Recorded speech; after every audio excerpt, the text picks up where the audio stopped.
Welcome to the Respect Podcast. I'm your host, Mike Domitrz from MikeSpeaks.com, where we help organizations of all sizes, educational institutions, and the U.S. military create a culture of respect. And respect is exactly what we discuss on this show, so let's get started. And today we have Michael O'Brien with us. He is the Chief Shift Officer at Peloton Coaching and Consulting. He elevates successful corporate leaders by preventing bad moments from turning into bad days. His award-winning best-selling memoir, Shift, Creating Better Tomorrows, chronicles his last bad day and near-death cycling accident recovery journey. Thank you, Michael, so much for joining us.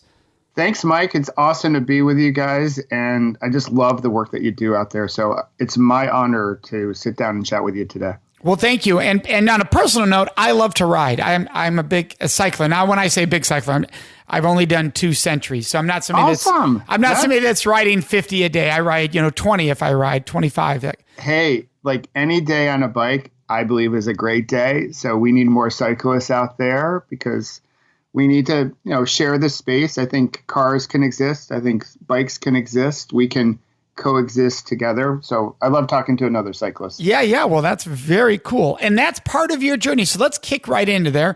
Your book's about your last bad day in near-death cycling accident. So can you tell us about that? And then we'll go from there. Yeah, sure thing. So I'm going to take everyone back to July 11th, 2001. I was a marketing director for my company, just a regular corporate job. On the hamster wheel a little bit, sort of chasing happiness. And we had this big offsite meeting out in New Mexico. I live in New Jersey. And I decided I was going to be the smart one, Mike. I was going to bring my bike out. I was training for a race. I was going to avoid the hotel gym, all that jazz. And I was going to be like the smug guy in the meeting and say, hey, I went outside to ride my bike as you guys were sleeping. And I brought the bike out. I was going to cross New Mexico off the states I've ridden my bike. And on that morning, I was doing some laps around the hotel, out the back way, up the main drag, about a 2-mile loop.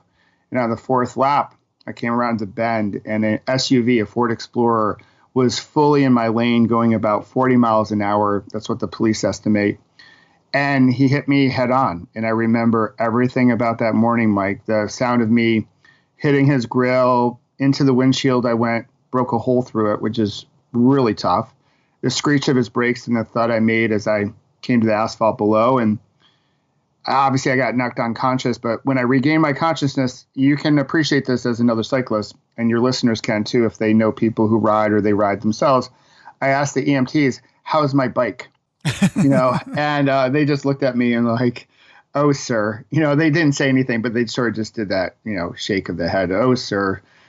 This is going to be a tough morning for you. And it was the toughest morning of my life. And I just remember trying to will myself not to fall asleep because I thought if I could stay awake, I could control the situation, as crazy as that sounds. So there you are. You're going into a bit of shock, obviously, by response you're sharing there. And you now are recovering. So how long was the recovery period? How many broken bones were you talking about?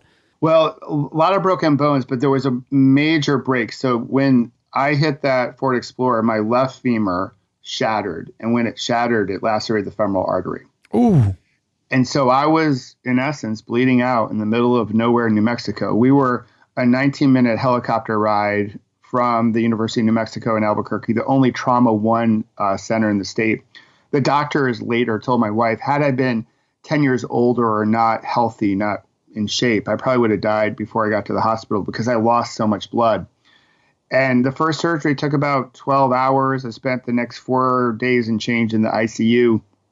And I remember telling myself, making a commitment to myself as they put me onto the helicopter to take me to the hospital, that if I lived, life was going to be different. I was going to stop chasing happiness. And when I came out of the ICU and they told me about the accident and the driver had a revoked license and he shouldn't have been driving that day, all I saw, Mike, was everything that I lost. Like life was different, but not in the way that I wanted it to be. I was angry, bitter. I thought life was so unfair. And I went into a deep funk especially when the hotel got dark and the visiting hours were over. I was trying to put on the good face when people were around me. But deep down inside, I was like, who am I going to become if I can't be who I was? Even though I was pouring a lot of stress inside of me back before my accident, trying to be Superman at home and Superman at work because I was the leader and I was the father and the husband. But I really had an identity crisis. I was like, what, because they painted a life picture for me of dependencies and limitations and more surgeries. In total, I had about 10 surgeries over the course of several years to get me back on the bike and really back on my feet and back to life, but back to life with a different script, not following the script that I once was following. Well, yeah, and you're going through, by what you're describing, you're going through the stages of grief, right? Because there's Absolutely. a loss, and there was a loss. I have another friend who went through a horrific accident, physical accident that would change his life forever. Same thing. There was a major period of loss and grieving and anger and not fun to be around. He'll tell you the stories of how he talked to his loved ones because he was angry. And so you were going through that. So you come out of that. What gets you to the place then of where you are today, which is I'm not going to live my life the same way. You did somehow get back to that original goal you had. Yeah. So what happened is they eventually flew me back here to New Jersey, and I went to one hospital for some more surgeries, and then the Kessler Institute for Rehabilitation, where they took the original Superman, in my opinion, Christopher Reeves, when he had his equestrian accident.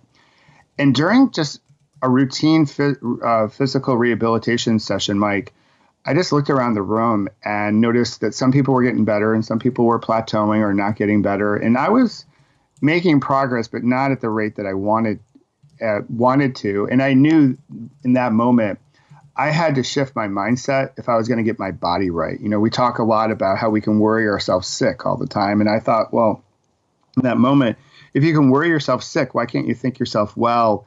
And I had to get a healthier, more abundant mindset if I was going to fix my body.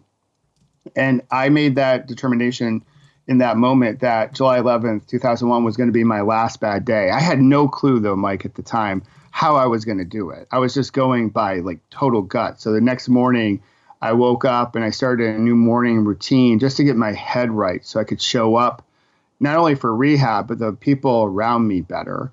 And it's been pedal stroke by pedal stroke or drip by drip, day after day, working on trying to get closer to mastery, whether it's, my profession or just really myself. And along the way, it hasn't been linear and it has not been smooth. There have been days where I've climbed forward and making great progress. And then all of a sudden you have a tough moment.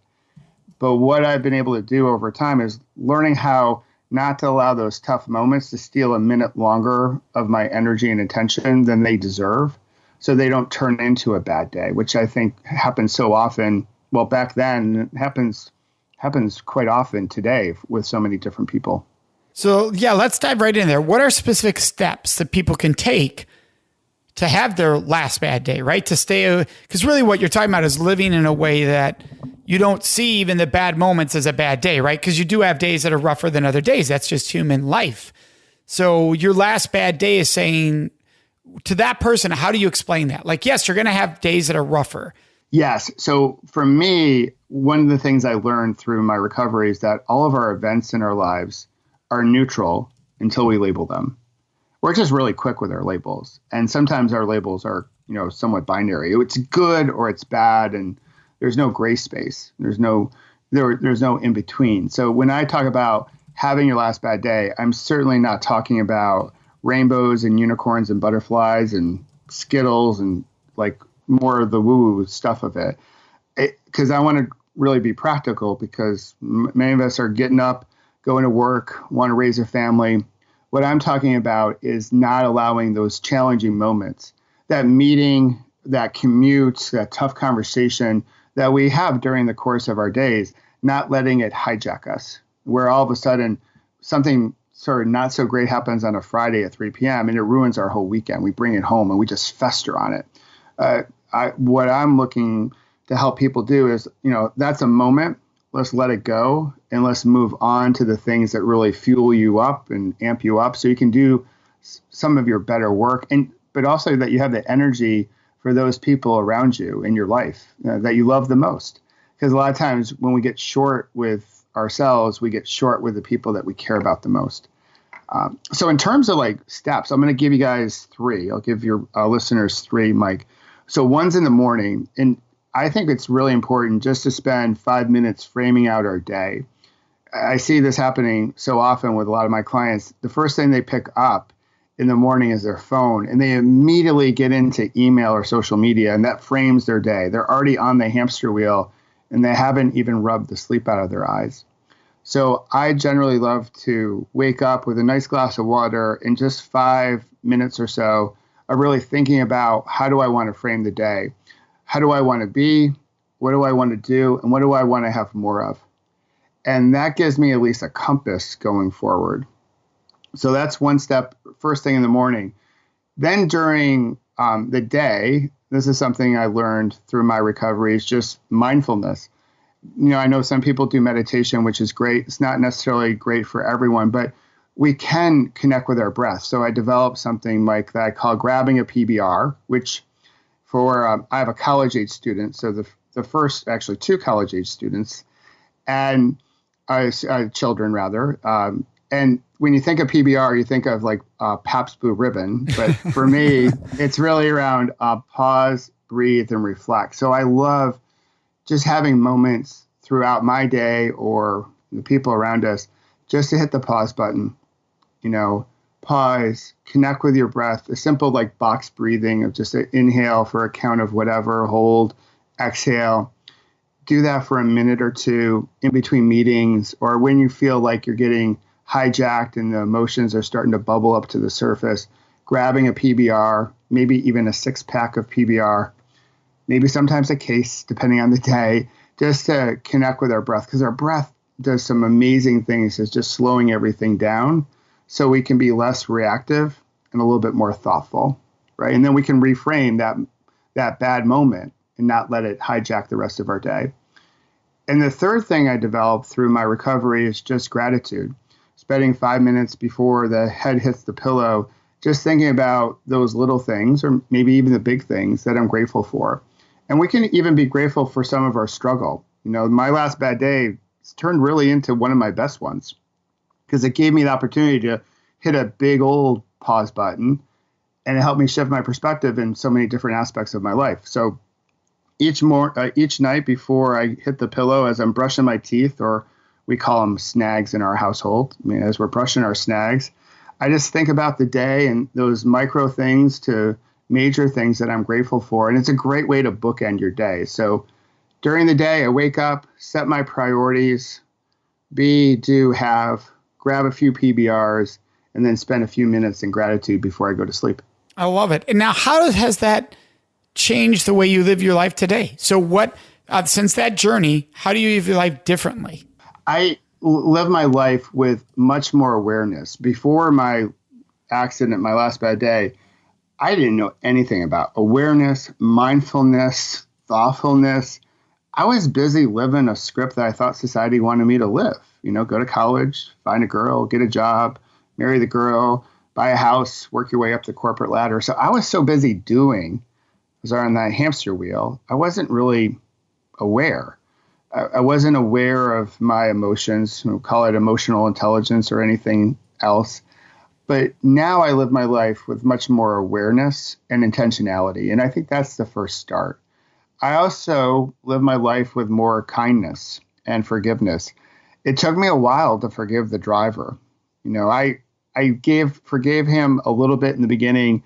And each year I let go of it a little bit more. But it wasn't until we took a trip to Europe and we had a private tour. We were part of a private tour of Auschwitz with a woman named Eva Korsch, who was a Holocaust survivor, twin. Her whole family lost their lives at the concentration camp, but her and her twin sister lived.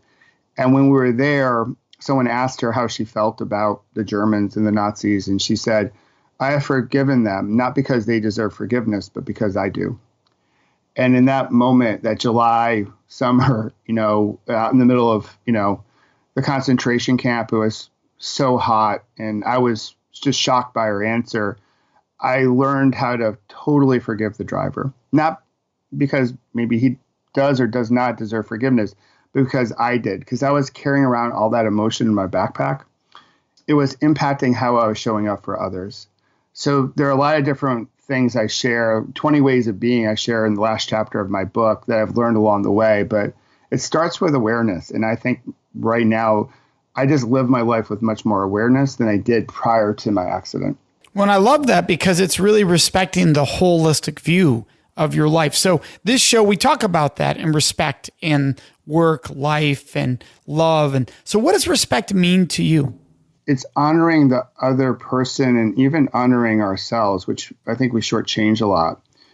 Especially like in leadership, and that's the field I work in. There's so many people that talk about servant leadership, but they're not respecting themselves, right? They're sort of putting their self-worth in how much they can help someone else. And for me, I think respect is about accepting the other person, just a sense of belonging, Mike, of like, I'm accepting you, I'm respecting you for who you are. And because you're another human being on this planet and you have every right to your perspective. And I want to connect with you. I want to be curious with you. I want to listen to understand where you're coming from and not to judge you. And that's what respect means for me as it relates to other people, but also as we look ourselves in the mirror each morning and that self-narrative and having more agency over what we tell ourselves, that we are extraordinary to begin with. We don't have to do extraordinary things to be extraordinary. And I see so many people trying to chase that big thing in order to, sort of like chasing happiness, that I have to do something big to matter. And I think we are doing amazing things by just showing up each day and connecting with each other and living life with empathy and courage. And if we can do more of that in the world, then the world becomes, more united. I think it becomes safer, becomes kinder. And we don't necessarily have to agree with everyone's point of view. We can show up disagreeing without being disagreeable and saying, hey, I respect your point of view. I may not share it, but I hope we can have a conversation where you can respect my point of view. And maybe through conversation, we can find a middle ground that can help us move forward. And you're talking all right there about communication, and you have what's called the L.A.V.A communication flow. Is that part of that? Can you tell our listeners more about that? It's L.A.V.A, L.A.V.A, like you would hear volcano, communication flow. Yeah, so the L.A.V.A communication flow, I learned from one of my great coaches in my life, Tanya Ezekiel. And so L.A.V.A stands for listen, but listen fully. Intuitively listen to what's being said and what's not being said through body language and tone. So that's the first L. The A is acknowledge. So we can play back what we've heard the other person say. The V is validate, saying basically you have every right to a point of view. And the A is ask, empowering questions. The journalist questions of who, what, when, where, and how, and why. And even sometimes that question of permission is embedded in that last A, where instead of like just offering our point of view to someone, we say, hey, you know what? I have a suggestion or I have an observation. Do you mind if I share it with you now? And that gives some flow to the conversation. But the first A and the V are so important. When we truly listen and we acknowledge what we've heard the other person say, what that does is it builds a wonderful connection. It actually fires up different hormones in our body, oxytocin, which is sort of called the hug hormone, where the other person feels heard. Like you see me, you hear me, and you're not judging my perspective. You're saying through the validation phase, I have every right to a point of view. Now with that second A, let's talk about it. Let's get curious with each other and explore where we might have some things in common and where we can agree that we're going to see the world differently, because we all do. And I think that's what we need more of, because conversation really drives almost everything in our lives. If you want great culture at work, you want great culture in your community, it starts with healthy relationships, and healthy relationships are built through great conversations that really connect with each other. Yeah. And this is an area people ask me in my line of work, I can deal with hecklers. Because it's such a sensitive topic, people will push back and go, whoa, whoa, whoa. You want me to ask someone before and you get pushback on that. And people say, you handle those in a way that turns the whole situation around. How do you do? And I always tell them it's exactly what we're describing right now. You got to listen. what we tend to do is defend before we listen. We start the next debate while they're talking. We do it to our spouses and our loved ones all the time. Like they're saying, yeah, but, and we're already in our head going, yeah, but, before we even say it out loud, which means you're not listening because you're already coming up with your response before they finish talking. Absolutely. I love what you just said. It's what I share sometimes with my clients is that we have a great addiction in this country. And a lot of people are like, oh yeah, we have an addiction to pain meds. And I'm like, no, that obviously that is a serious health issue. But one addiction that we don't talk enough about is this addiction to being right. Like we believe we have the right answer. So then we listen to reply as opposed to listening to connect. And as partners, husbands, sometimes we want to solve our wife's problem, right? So I learned this early on in our marriage. My wife was sharing something with me and I was like, well, just do this, right? I had the answer. I was Superman, right? I was the guy. And she gave me a very valuable lesson that sort of falls into this L.A.V.A concept. She's like, I just want you to listen. You don't need to solve the problem for me. And I learned the value of listening in that moment. And when I do have an idea, I always preface it with that question of permission. Hey, I have some thoughts. I have an idea. Do you want to hear it? Sometimes she says yes. Sometimes she says no.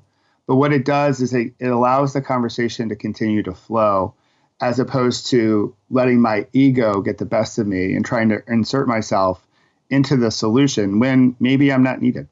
Yeah, correct. When they're looking for an ally, right? Not a coach, not a teacher, not a boss, but an ally in that moment. And speaking of that, you were very active in the Healthcare Businesswomen's Association. And people would hear that and go, what?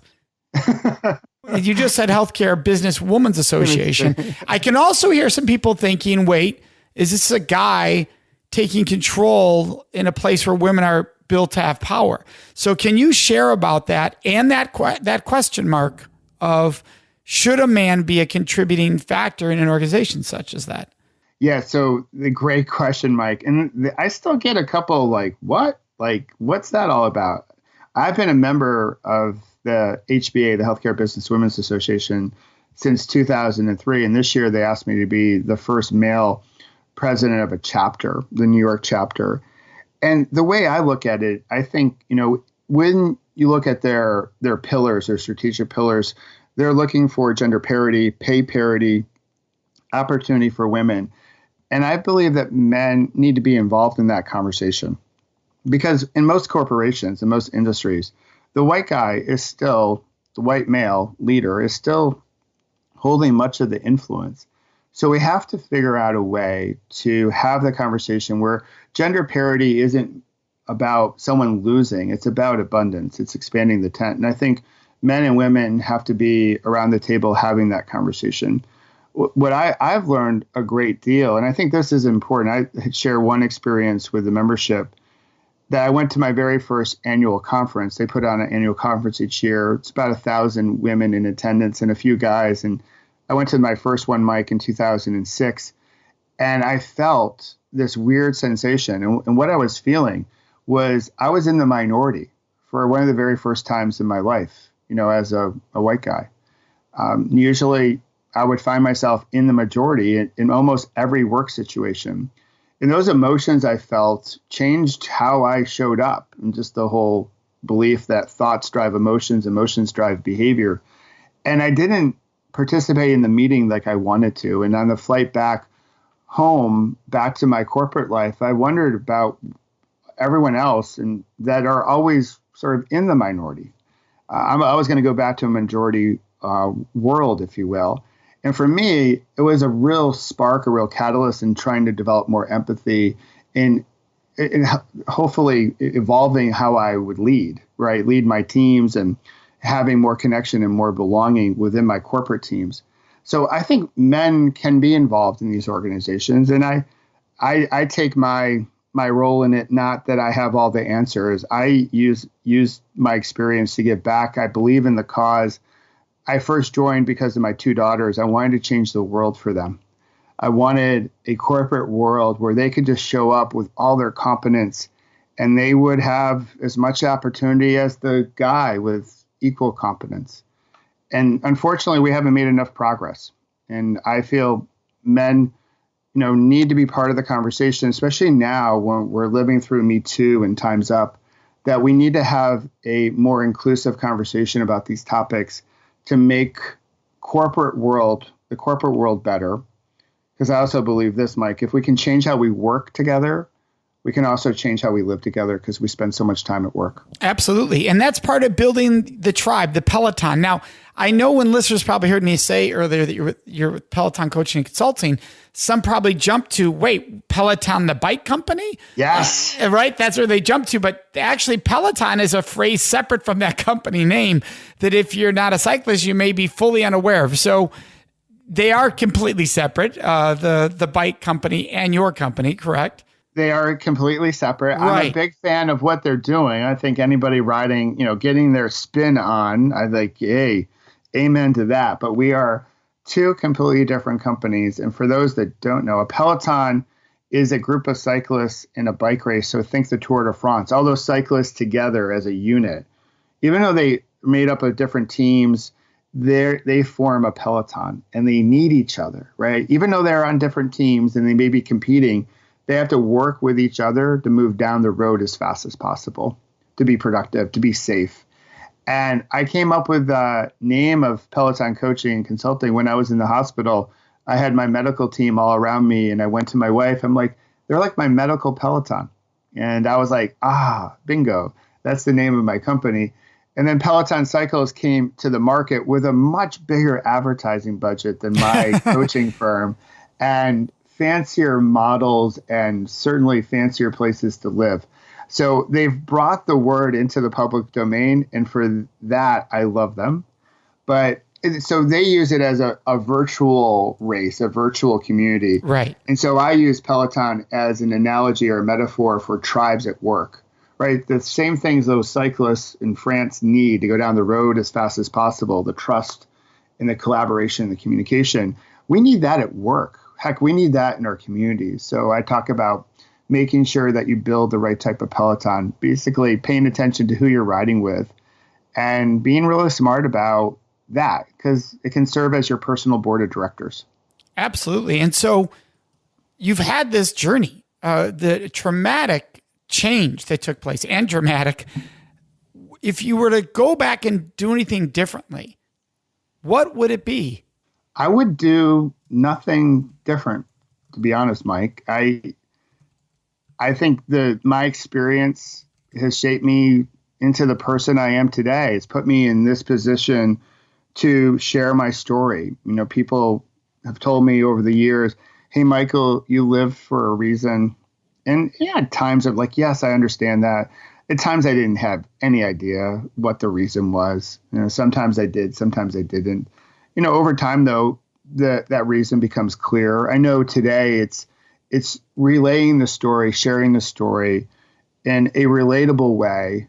As someone who had a near-death experience and didn't immediately go off on the speaking circuit, right? I went back to my corporate job with a different script, and I think it really helped me get to the executive level. Now I want to help, 1 million plus people have their last bad day. And again, not the rainbow and unicorn type. It's the day where we decide we're going to live life differently and not allow bad moments to turn into bad days, to live life with intentionality and gratitude and empathy and connection. And I think with that, you can have more success. You can have more wealth, of course, starting from the inside out. So I don't regret or change anything. I think, the universe or whomever was trying to send me a message before July 11th, 2001. I was on my hamster wheel or had my head down pedaling, if you want to play off a cycling analogy. And I needed a bigger pause button. And I got it. And it really became a great gift. And it's put me in this position today. Without that accident, we would have never met. And I'm grateful for that. Well, I appreciate that. And I'm grateful for that. I want everybody else to be able to find you and meet you. The website is michaelobrienshift.com. That'll be in our show notes, along with all your social media, Facebook, Instagram, LinkedIn. But Michael O'Brien, Obrien, shift.com for all of our listeners. Michael, thank you so much for joining us today and sharing an incredible journey and the lessons along the way. Thanks, Mike. And I hope your listeners got a pearl or two out of it. And I also want to thank you again for the work that you do. You're changing lives every day, and it's meaningful work. And I will say to you, keep pedaling with it, man. Well, absolutely. I will. And thank you. And for our listeners, you know what's next. It is Question of the Week. Before I answer this week's Question of the Week, I'd love to ask you a question. Would you please subscribe to this podcast, the Respect Podcast with Mike Domitrz? By subscribing, you can make a huge impact. Now, you might be wondering, Mike, how does my subscribing to your podcast make a huge impact? Well, here's how. For every person that subscribes, it raises the rankings of the show in the search engines. So for people who care about respect like yourself, when they're doing a search for podcast, they're more likely to find the show, thus providing an awesome opportunity for us to spread more respect around this world. And all you do is hit subscribe under your podcast. Plus, the second benefit is by subscribing, you automatically get every episode right into your phone or whatever device you are listening to the podcast on. It happens automatically. So subscribing also makes your life easier. Now, let's get into this week's Question of the Week. Oh, and by the way, you can always ask your questions of the week by joining us on Facebook in our discussion group. It's called the Respect Podcast Discussion Group. Go there on Facebook and ask whatever questions you would like me to answer and or address in this segment of the show. And then listen to each episode to find out when your question is included. This week's question is actually a continuation of a previous question. The question was, what am I grateful for? And I ended up talking about gratitude as a whole when I answered that question, but I didn't answer what I was grateful for. And I don't want to not answer questions that you're asking me. So I'm going to dive right in. Now, keep in mind, this list I'm about to say is not all encompassing. We'd be on the show here forever. So I'm just going to do this top of mind. I don't have anything written out. So there is going to be way, way more I'm grateful for than just what is on this list. So important to understand. I have to start with family. Absolutely. My wife, spouse, partner for life, Karen, I'm so grateful for. Our 4 sons, every day, I think of each of them multiple times a day and how grateful for I am that they're in my life and getting to watch them live their lives. It's just so wonderful and just filled with gratitude when it comes to my sons. And my mom and my dad and my sisters and my brother-in-laws and my nieces and my nephews and my aunts and my uncles and my cousins and my cousins' kids. And it just goes on. My great aunts and great uncles. And it goes on and on. Just family has meant so much to me and has given so much to my life. I am continually grateful for family. Along with family is friends. Friends, those friends that maybe it's one. Maybe some people have many. That friend or friends you can call, that even in your darkest hour, you can say to them what you might not want to say to others, and it's safe, and you know that they love you, and they're going to be there for you, and they'll also be willing to go down the path with you need to go down, whether that's having a wake-up call or just being supported in that moment, that they're there for you, and that you're there for them. And to be able to be there for them in those moments, and how beautiful that is. And sometimes those friends are family and they merge together and there's alignment there. And that's beautiful. Those are just 2 areas of my life that bring me so much gratitude. There's so much more. What about you? What brings you gratitude? I'd love for you to share on our Facebook page. That's the Respect Podcast Discussion Group on Facebook. Please let us know what you're grateful for. Do you know what I would love? I would love to hear your answer to this week's Question of the Week. So would you please answer what your answer would have been if you were asked that question today on the show? All you do is go to our Facebook page. We have a special group where we have these discussions called the Respect Podcast Discussion Group. So the Respect Podcast Discussion Group, and share with us, what would your answer have been to this week's Question of the Week? And if take a moment, post us a new question for future episodes. What question would you like to hear me answer on an upcoming episode? That's all done on Facebook in our special group, which is the Respect Podcast Discussion Group. Can't wait to see you there. Thank you for joining us in this episode of the Respect Podcast, exploring work, love, and life. And this episode, like every episode, is brought to you by our organization, the Center for Respect, which you can find at centerforrespect.com. And of course, you can find me, your host, Mike Domitrz, at mikespeaks.com. Thank you so much for joining us.